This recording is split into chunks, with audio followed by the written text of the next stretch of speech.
So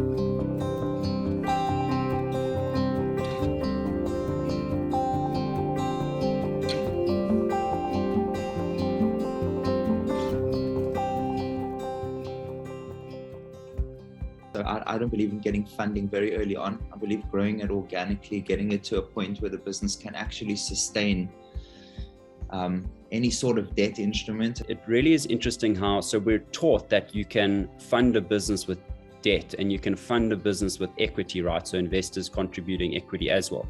But the one other non-romantic one that hasn't, made it on the front cover of a magazine is customer funding. The fact that you can actually fund your business with customers that you grow, building a track record, letting that be your source of funding in the beginning. And then when you are experiencing a shift, you then move into possible external debt or equity investment. Or one of the things I've done previously is the whole concept of angel investment and angel investing before actually pre-funding or pre-seed. Business in itself is inherently uncertain. So making sure that you've got the right team and you've got the right people that deal with those obstacles and uncertainties and don't just back down. I think that's very relevant.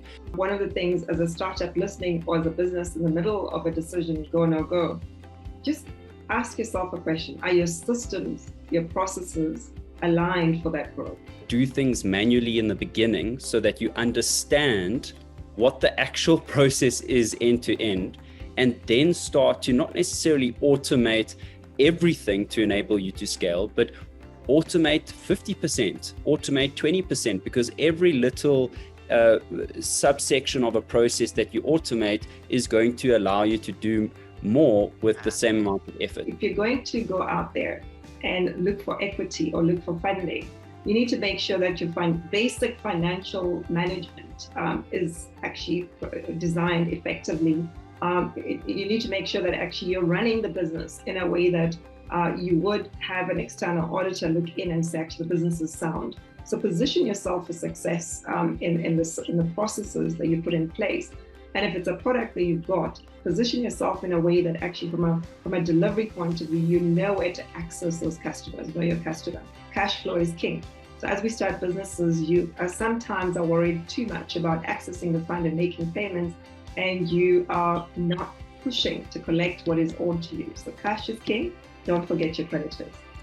Private equity is very much more about partnerships and being involved in the business with yourselves. So I think, running your own business can be quite a lonely existence, and involving a private equity partner, be good if you could select someone can really add value to your business. And it's important to test that. So if you've got a retail type entity, does this investor understand the space that you're in? Can they open doors for you? Can they add the value? Because the private equity investor also needs to sleep, eat, drink the business with you. That passion, that's really what I look for, is that passion.